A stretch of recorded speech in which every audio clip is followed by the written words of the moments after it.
அனைவருக்கும் வணக்கம். நீங்கள்லாம் ஆவலோட எதிர்பார்த்த மின்சார வாரியத்துடைய வெள்ளை அறிக்கை.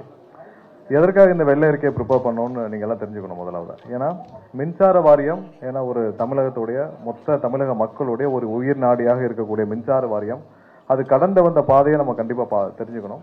இது எப்படி இந்த மின்சார வாரியம் இருக்க போகுது, எவ்வளவு இதனால் என்னென்ன மாதிரியான செயல்பாடுகள் இருக்க போகுதுன்னு தெரிஞ்சுக்கணும். முதலாவது நம்ம கடந்து வந்த பாதையை தெரிஞ்சுக்கிட்டா தான் இதை நம்ம எங்கேருந்து இதை சரி பண்ண போகிறோம், என்ன சரி பண்ண போகிறோம்னு சொல்லணும். ஸோ மின்சார வாரியம் நம்ம இப்போ எடுத்திருக்கிற இந்த மொத்த வெள்ளை அறிக்கையில் 2001ஆம் ஆண்டுலேருந்து இப்போ வரைக்கும் இருக்கிற மொத்த ஸ்டேட்டஸையும் நம்ம இப்போ வந்து உங்களுக்கு காட்ட போகிறோம்.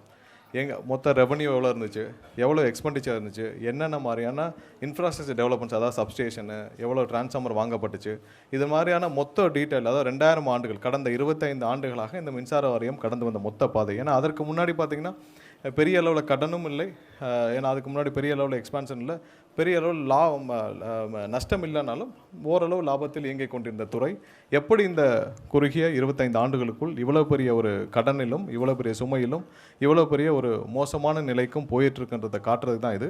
இதிலிருந்து எப்படி இதை மீட்டெடுப்போம், இந்த துறையை எப்படி மீட்டெடுப்போம், இந்த துறையை எப்படி நம்ம அடுத்த வளர்ச்சி பாதைக்கு கொண்டு போகன்றதை சேர்த்து தான் இந்த வெள்ளை அறிக்கை. ஏன்னா இது மக்களுக்கு அனைவரும் தெரியணும். எல்லாம் பொதுவாக சொல்லிட்டு வராங்க, நாங்கள்லாம் அப்படி பண்ணோம், இப்படி பண்ணோம், இத்தனை அனௌன்ஸ்மெண்ட் பண்ணோம். அப்படி இல்லை, என்ன நடந்துச்சுன்றதை வெள்ளை அறிக்கையாக வித் டேட்டா நம்ம கொடுத்துருவோம். இதில் நம்ம எப்படி கொண்டு போகிறோன்றதையும் நம்ம சேர்த்து பண்ண போகிறோம். ஸோ மின்சார வாரியம் கடந்து வந்த, அதாவது எப்போ ஆரம்பிச்சதுன்னா உங்களுக்கு எல்லாருக்கும் தெரியும், 1957ஆம் ஆண்டு. அதில் 2010ஆம் ஆண்டு ரீஸ்ட்ரக்சரிங், அதாவது மொத்தமாக டிஎன்இபி 2ஆக பிரிக்கப்பட்டது, டான்ஜெட்கோன்னு, டான்ட்ரான்ஸ்கோன்னு. அதுக்கப்புறம் 2024 இது 4 கம்பெனியாக மாற்றப்பட்டது.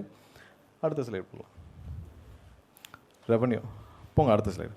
ஸோ இதான் வந்து மொத்த 2001ஆம் ஆண்டுலேருந்து 6ஆம் ஆண்டு வரை மொத்தமாக அந்த டென்யூருக்கு, அந்த 5 ஆண்டுகளுக்கான எவ்வளவு ரெவன்யூ, எவ்வளவு எக்ஸ்பெண்டிச்சர், அதாவது எவ்வளோ எக்ஸ்பெண்டிச்சரு, எவ்வளோ வந்து அதில் கேப் இருந்துச்சு, அதாவது எவ்வளோ நெகட்டிவ் இருக்குதுன்னு பார்க்குறோம். ஸோ 2001ஆம் ஆண்டில் 2006ஆம் ஆண்டு வரைக்கும் ரெவன்யூ 59,000 கோடி, செலவினங்கள் 67,000 கோடி அளவுக்கு இருந்திருக்கு. நம்மளுடைய நெகட்டிவ், அதாவது அதில் உள்ள கேப் வந்து பார்த்திங்கன்னா 8,355 கோடி. ஸோ ஒவ்வொரு ஆண்டும் அதே இதில் 2006, 2021ஆம் ஆண்டு, 2011ஆம் ஆண்டுகள் வரைக்கும் 92,734 கோடியாக இருந்த ரெவன்யூ. அதே நேரத்தில் எக்ஸ்பெண்டிச்சர் பார்த்திங்கன்னா 1,28,000 கோடியாக இருக்குது. அந்த பீரியடில் ரெவன்யூ இன்க்ரீஸ்க்கு முக்கியமான ஒரு காரணம் அந்த டைம் டேரிஃப் ரிவிஷனும் நடந்துச்சு. ஸோ எப்போல்லாம் நீங்கள் ரெவன்யூ ஹைக் ஆகிறத பார்த்திங்கன்னா டேரிஃப் ரிவிஷன்லேயும் அந்த ஹைக் நடந்திருக்கு. அதே நேரத்தில் 2011ஆம் ஆண்டு அந்த கேப் பார்த்திங்கன்னா 56,000 கோடி. ஸோ கடைசி 5 ஆண்டுகள், நம்ம 2021லேருந்து 26 வரைக்கும் பார்த்திங்கன்னா 4,97,000 கோடி மொத்த ரெவன்யூ நமக்கு டிஎன்இபிக்கு வந்திருக்கு. அதில் செலவினங்கள் எக்ஸ்பெண்டிச்சர் 5,32,443 கோடி, கேப்பு பார்த்திங்கன்னா 34,000 கோடி. இதில் ஏன் இவ்வளோ கேப்பு கம்மின்னு பார்த்திங்கன்னா நம்மளுடைய டேரிஃப் ரிவிஷன் 2021. அதுதான் வந்து அடுத்த ஸ்லைடில் ஒவ்வொரு ஆண்டும், இப்போ நீங்கள் மொத்தம் 5 ஆண்டுகளுக்கும் பார்த்தீங்க, ஒவ்வொரு ஆண்டுக்கும் பார்த்தீங்கன்னா எவ்வளோ நம்ம இதில் உங்களுக்கு தெளிவாக தெரியும்.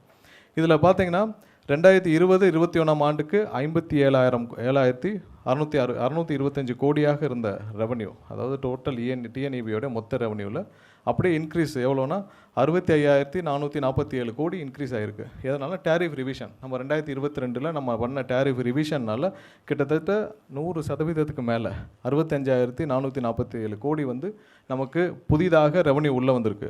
அதே நேரத்தில் பேரலாக செலவினங்கள் அதுக்கு முன்னாடி 72,167 கோடியாக, அதாவது 2021-22 கடைசி ஆண்டு, அதாவது பழைய அதிமுக ஆட்சியோடைய கடைசி ஆண்டில் இருந்த செலவினங்கள் பார்த்திங்கன்னா 72,167 கோடியாக இருந்தது. இந்த டேரிஃப் ரிவிஷனுக்கு அப்புறமும் நீங்கள் அந்த செலவினங்கள் 51,831 கோடி கூடியிருக்கு. ஸோ அந்த கூடுற அளவுக்கு, அந்த 51,838 கோடி கூடுற அளவுக்கு என்ன பெரிய செலவு செஞ்சாங்கன்னு நம்ம ஒவ்வொன்றா அதில் பார்க்க போகிறோம். ஏன்னா என்ன புதுசாக பெரிய டிரான்ஸ்ஃபார்மர் வாங்கப்பட்டுச்சா? இல்லை. புதிதாக நிறைய திட்டங்கள் தொடங்கப்பட்டுச்சா? இல்லை. புதிதாக நீங்கள் வேக்கண்ட்டாக இருந்த ஒரு 50,000 பேர் 60,000 பேர் பணியிடங்களை நிரப்புனீங்களா? இல்லை. எதுவுமே செய்யாமல் அதுக்கு முந்தைய ஆண்டுகளில் என்ன பண்ணாங்களோ அதே தான் பண்ணியிருக்கீங்க.